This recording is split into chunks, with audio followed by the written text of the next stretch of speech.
beats me. Hey! No, I've forgotten what exactly I did for her to beat me, yeah. But the hell she beats me, God. It's not a joke, like my mom beats me.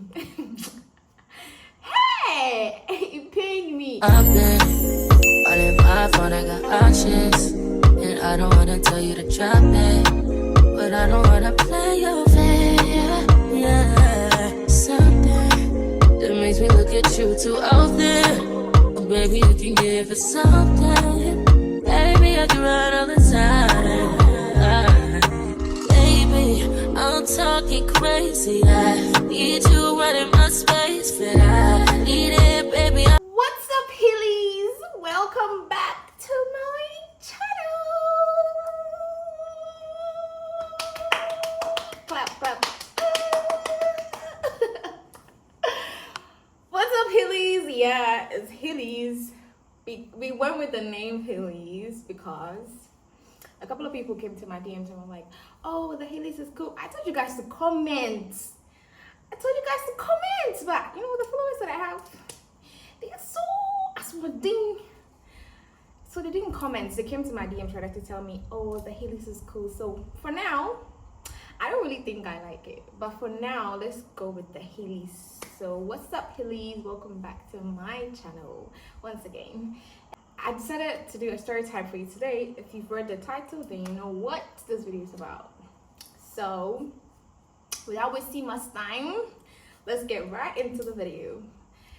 So guys, yes, but the title it says I faked my kidnap at 13. I don't really know if it was 13 or 12 years, but my parents got divorced. I'm going to start the story right from the beginning. Okay, so my parents got divorced when I was in class 6, which is like, I think at that time it was like 12 years. So my parents got divorced at 12 years, and when I got to JHS 1, we were living with my mom. All my sisters and I were living with my mom. And my mom and my dad have always been strict. Like, those people will beat you.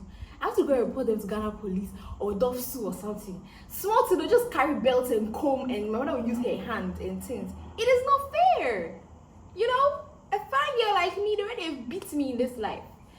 So my mom and my father, like, have always been strict. Like, my father's strictness is when it comes to school and like hygiene. Like, you have to brush your teeth twice a day. You have to bath twice a day. What besides you and you don't bath and you sleep and he catches you, or you will chop belts.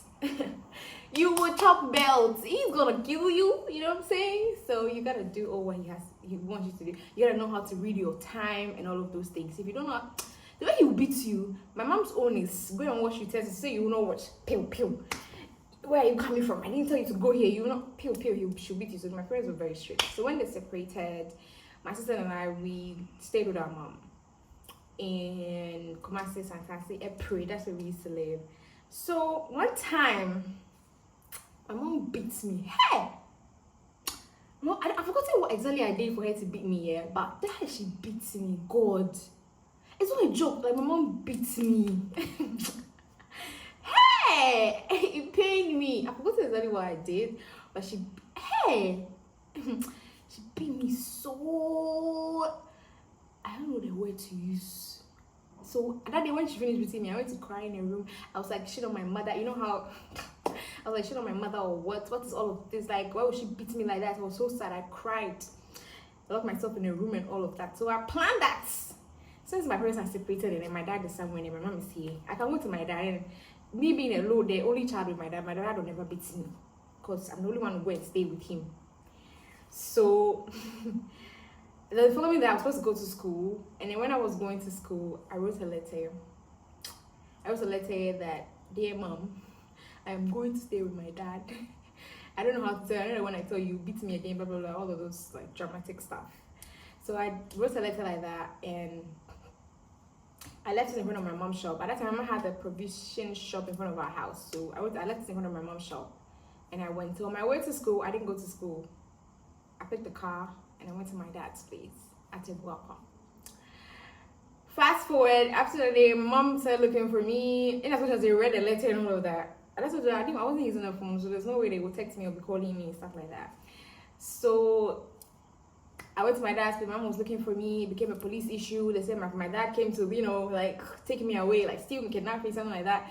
And then I had to go to police to go and say, oh no, I came on my own and blah, blah, blah. And then peace came in between them and they accepted that, okay, I'm with my dad, fine.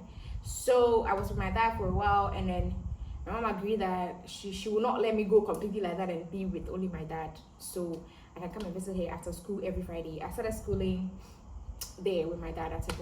Elizabeth, something. I forgot the name of the school, St. Elizabeth, I guess.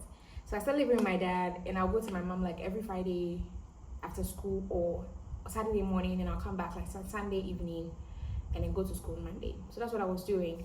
And me being a dramatic girl who has always been watching film and being emotional, one day I went to my mom's and I was like, I can't be doing this. I used to talk to myself a lot of times. You always catch me talking to myself. So I was at my mom's and I was like, I can't be doing this thing, like going to my mom, coming to my dad, going to my mom. It is not nice. It is stressful, and emotionally it is really draining. Like you see your sisters, you play with them just for some 2 days and go back to your dad. I mean, it was choices that I made, but at that point I was also regretting it. So the stupid, senseless girl in me said to myself, okay, then they both have to lose me. Both my mom and my dad, they have to lose me, because if they are not willing to come back together as husband and wife and be our parents, then I will not want to be with any of them. So I even go to a reason why I'm always using Hilda, I'm a Braso, is because I said I'm not going to use neither my dad's name or my mom's name, because both of them separated. They don't want to be parents anymore, so they separated. So that's the reason why I got stuck with Hilda, I'm a Braso, like forever. So I tell my friends, even you call me my dad's name or my mom's name again. Yeah. So when I went to my mom one weekend, I decided that, okay, enough is enough. I was emotionally like depressed. I don't know the word to use. I was emotionally like drained from having to. But now I said, like, I was sad. It wasn't a nice experience for me to be going to my mom and my dad like back and forth. I just felt we had to be together as a family, and if we're not going to be together as a family, then we might as well lose each other. So one time I went to my mom, one weekend I went to my mom, and when I was on my way back, I was supposed to go to my dad's and call my mom that, Mom, my trip dad at home or something, so I'm home, I'm safe. I plan again. I took another decision. I decided I'll come to Accra and come and live life on my own and make life on my own. So my mom, when I was leaving my mom's house, she gave me 60 cedis, and my mom had already communicated with my dad that, Jamie can't to me back. Like she's giving me money, so I'm on my way. I'm coming back to his place as a worker. So my dad knew I was coming back, and my mom knows that I'm going back to my dad's. So on my way, instead of me to pick a car to a worker, I picked the car to KGT. Yay! I didn't even go to VIP station. Now and I said, because I knew that if I go to VIP station, the money they stick and it will not reach. Because at that time, VIP was like, I think about like 30 cities or 20, I don't know. But if I go in 30 cities, what will I chop when I get to Accra? Now I'm going to hassle. So I went to KGT and I picked 207. At that time, the way they used to say that 207 is scary, like the people are dying and things. I said, no, God is with me. So I picked the 207. I signed the 207. I got myself, I think, food or something, and I set off to Accra. I think I set up like around like 4 p.m. to Accra. So I got to Accra like really late in the evening, like somewhere around 8 thereabouts. When I got to Accra, was when I realized that I didn't cost myself. My initial plan was, I knew that we had an uncle in Accra. So when I come to Accra, I can go to him for the meantime and tell my mom that I'm not coming back. And I know that my uncle is going to put me in school or something, blah, blah, blah. When I go to Accra, I realized I don't even remember where my uncle lives. But we had come to his place like about 3 times or so. I realized I don't even know where my uncle lives. So what am I even going to say that I'm going? And I don't have a phone. So how do I call and say, Uncle Francis in Pachamo Accra and tell my family why? I'll call my mother and say, Ma, my ass was there by Accra. So like you have to call Uncle Francis for him to come and pick me or something. I had no hope. And my other plan was also that. That one is It's funny. My other plan was that when I get to Accra, I'll just walk on the street and I'll look for like a very big mansion, a very big house, like a very beautiful house that I know that only rich people live inside. And I'll go and beg them that I want to be their house help. And then slowly, I'll become big. I'll get money, become despite. I'll do house help and become despite. So when I got to Accra that evening, let me drink water. When I got to Accra that evening, and I realized that I didn't because I didn't know. I realized Accra is so big. Where am I going? Whose house? And it was in the evening. So where was I going to sleep that evening? And wait the next morning to go and hunt for my rich man's house. So I stayed at the station, the 207 station. I don't even know where that is till date. I stayed at the 207 station. It was at 9 p.m., 10 p.m. I'm still there. So one mate came and he was like, the mate that I sat in his car to come, he came and was like, why am I sitting here? And I'm like, I came to my uncle, but I've lost his number. At that time, I was realizing I was sending back to Kumasi. But I've lost his number, so I have to just wait for the next car going and then come back to Kumasi. So he was like, okay, he will help me. I said, thank God. He said he will help me. I said, thank God. So now that I'm coming back to Kumasi, I have to find a story to tell my mother and my father as of how I didn't reach my father's house. What was I going to say? Because my father was expecting me, my mom was expecting me to call her when I get to my dad's house. And I didn't call neither of them. So now, what is my story? Where did I go? How am I coming home the next morning? I had to come up with a story. So I was at the station and the mate came back, and that mate too, wherever you are, if you can see this video, I cut your moves. So that mate came back again and he's like, he can't watch me stay at the station like that, there are mosquitoes, and then he can't let me sleep in the car as well, it's not safe, blah blah blah. So he's gonna get me a guest house. So initially I followed this man. I followed him to the guest house that he was going to get me, a hotel. It was at the station. So when we got to the hotel, and the sensible girl in me came out, and I asked this man, sorry, when we go to the hotel, are you going to sleep in a room with me? This man stupidly said, I'm going to sleep there to protect you. See, you don't know who you are dealing with. There I'm smart. I told him, don't worry, it's okay. I don't want to sleep in a hotel. I'm okay at the station. Let's go. Because I knew. The Lord spoke to me at that time and told me, my dear, he's going to do something with you. At that time, I'm still a virgin. You know, I kept virginity from that day till today. I swerved that man. So I told him, no, let's go back to the station. When we go back to the station, I was thinking, what am I going to tell my mom and my dad when I get back to Kumasi?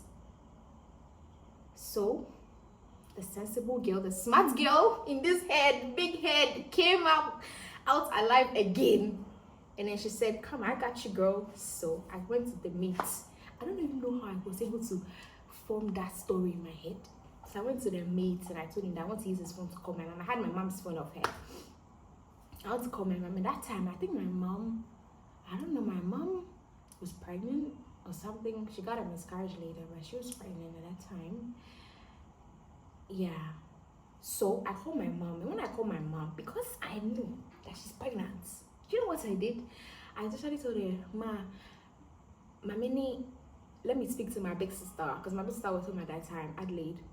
I was like, let me talk to Adelaide. My mom was worried, because the moment I called her, she had my voice, I'm away, where are you? I don't know, I won't go feel, blah, blah, blah. She was worried. So I was like, Ma, I don't want you to like hurt yourself. I don't want you to like over panic. I don't want you to panic. So let me speak to my big sister Adelaide. So she gave the phone to my big sister, and I told my big sister that on my way out of the house, when I got out of the house from Kumasi, from her house, my mom's house, when I got out of the house from Kumasi, a taxi stopped on our junction and asked me where I was going. I told the person, I'm going to Sofo Line to pick a car to Obuako. And he was like, and the taxi was like, he's going to Obuako, so I can just hop in. But because I know that taxis are expensive, I saw a church, I decided to go with a church to alight at Santasi station and then pick a church or a taxi to Santasi roundabout and then go to Obuako. That's what I said. So I actually went to pick the trotro. So when I picked the trotro and I got to Santasi station, the exact same taxi that stopped me in front of our house on our junction came to ask me again when I got to Santasi station where I was going. So when I told the person I was going to Santasi roundabout again, he said, oh, that's where he's going, so I should join. So I joined that taxi that I saw on the junction. Are you guys following the story? So I joined that taxi, and then when we got to Santasi roundabout, and when I told them, when I sat in the car, when I sat in the taxi, there was one man in front and there was one man at the back, including the driver. So when I sat in the car, we got to Santasi roundabout that I was supposed to wear lights. They rolled the glasses up and then pulled out a knife and told me if I shout or if I attempt to get out of the car, they are going to stab me, they're going to hurt me, so I should just keep quiet. And at that time, my mother was seeing this man who was like, she had a boyfriend, because it was after like a year of divorce or something like that. So she had a boyfriend, and that's that man is like rich, he's known and all of that. So they asked me, where's my father? All of this is a story that I wrote. So they asked me then, where's my father? And then they asking me where my father is, meaning they are looking for the rich man. Do you understand? So they asked me where my father is, and I told them I don't know where he is, and they're like, okay, they've kidnapped me, blah blah blah. So they are taking me. My mom, at the time I was on loudspeaker, so my mom asked me, where did they take me? And then I was like, oh, we went through some rough roads and then some plenty bush. We went on a long road, but right now they've brought me. They said we are somewhere, but they've realized they've made a mistake, so they're not going to do anything to me again. They will bring me back to Kumasi tomorrow. So I was calling they said I should call my mom and tell her to not panic. I'm okay. They are not doing what they wanted to do anymore, and then they're not going to do anything to me. So they'll bring me back tomorrow. And then they said I should tell my mother that she shouldn't call the number again, because I knew if she calls the number again, the mates will pick, and the mates will be like, why would I kidnap your child? So I told them not to call the number again, but I'm safe, and I assured them that I'm safe. They told my dad that I'm safe and I'll come home tomorrow. So that was it, and I ended the call. And my mother kept on asking me, are you sure you're okay? I said, I'm okay. So I hung up the call, and I didn't know how to block it, and I should have blocked my mom's number. My mom asked me where I was, and I told her we are in some uncompleted house in me, but I'm okay. They bought food for me and all of that. I'm okay, like I'm fine. I watched too many movies. And then so apparently, after I gave the food to the mates, not only my mother has called the mates like 100 times to curse her, to curse him, to insult him, and tell him, bring my daughter back. So the mates also kept on telling my mother that she shouldn't worry, she'll bring her daughter back to Kumasi, blah blah blah blah, and all of that, blah blah blah. So the mates kind of like added up a little bit, but I didn't tell him my plan. So then the following morning, that same car that I came to the car with was coming to Kumasi, and I'm very smart. I didn't go to Kumasi straight. I dropped at Ejoso. And I went to Space, and at that time, Space, and I went to Space, and I told them I want to call my mom. So I called my mom, and I told my mom that they dropped me somewhere, I don't know, so she has to come and pick me. So she made me she spoke to the lady that was doing the Space, and the lady was like, I'm in Ejoso, blah, blah, blah. So they arranged, and then the lady put me in a car or something. I went to Kumasi, and I went home. I went to my mom. I didn't go to my dad's. Yeah. When I got to my mom, I was dirty. You could see that. Yeah, kidnapping me. So I was dirty. My hair was a mess. Like I was looking a mess. Like I was even dark, like my shampoo. And my mom believed. The mom was like, hey, I maintained my stories. So I didn't slack one bit. I remember every single thing I told her, and she said she called back the mates and she cursed the mates and all of that. That they are so lucky they brought me, blah blah blah. So my mom told me she wouldn't let me go back to my dad's, but she called my dad that I was back and all of that, and I'm safe and all of that. Apparently people plan to kidnap me, but my mom not liking my dad anymore. Like their divorce was a whole lot of, I don't know if she would like me saying it, but the divorce was a whole lot of, plenty wahala. So she started saying that it was my dad, my biological dad, that planned the kidnap. And that's where I felt bad. And till date, my dad doesn't know it was a lie. I told my mom, like last year, we had a family meeting, we're doing and I told my mom last year, my mom never knew. They believed for years. So let me continue the story. But when I came back, my mom made me bath, she fed me, and then we went to Dofsu. Went to report the case, and they said we should go to. They kept on asking me, did they rape you? Did they do anything to you? They said maybe I'm traumatized, so I don't say they raped me or something. I said it wouldn't rape. In fact, there was nobody safe. Nobody raped me. I said nobody raped me. They said no, we should go to the hospital to go and check. I was so scared. So we went to the hospital. We waited. The doctor confirmed nobody was minding us. I told my mother, Mama, they didn't rape me. They raped me. I'll tell you, they didn't do anything to me. So don't worry. Let's go. My mom agreed, and then we went, and we didn't even go to Dofsu again because they were stretching the whole thing. So we didn't go to Dofsu again. One day, my mom and I went to some pasta B. You know, I'm African mothers and prophets and things. So we went to one pasta B. And my mom and my pastor were having a conversation, and my mother was like, oh, maybe I kidnapped only knew. This is my child that they kidnapped. And the pastor looked at me. That pastor is good. The pastor looked at me and was like, wait, Obwa, I kidnapped him. We're not a corny baby, yeah. The pastor was like, this girl wasn't kidnapped. She went to Accra herself. My mother got pissed. My mother said, why? My daughter was kidnapped. You're telling me. She didn't do it in front of the pastor. But then when the pastor said that, my mother laughed and she was like, oh, pastor, you don't know. In my heart was beating kum like fufu self is slow. I was beating kum because I thought, hey, they've caught me. So my mother was like, let's go. So when we were going to start out of the pastor's church, and my mother was like, this pastor I'm telling you, they've kidnapped my daughter. You're telling me she's lying. How can a girl lie like that? I was like, pastor, on your shit cry, on your shit. No, the pastor can't see. The pastor is a prophet. It doesn't mean that I'm smart. So I don't even think my mom went to that pastor again because of what the thing that the pastor said. So fast forward to date, my father doesn't know that I faked my own kidnap. And I just told my family, my whole family believed I was kidnapped. I told my family last year when we were having a family get together, and they were like, if somebody has done something to you, and I told them, I'm a very free-spirited person, so if somebody does something to me today, the next minute it's gone. I don't remember. So maybe it's time for me to come out with the truth about the whole kidnapping thing I like. So last year, it means I kept the thing for a decade, for 13 years before telling them. Wow. The day I told my mother, I want to remove her slipper, she threw it. Hey! She's like, why would I do that? And I'm like, because I was traumatized with their divorce and everything. It was depressed. You know how African children are not allowed to express their emotions. I feel like it's one thing that we should really look at. My parents' divorce really took a toll or turn. The English, I think I have to start going back to school or something. I don't know. It really hit me hard in my childhood because after I was 13 and I understood life. I was a teenager, so I knew what's up. I knew what divorce can do, and I was emotional. I used to watch too many movies.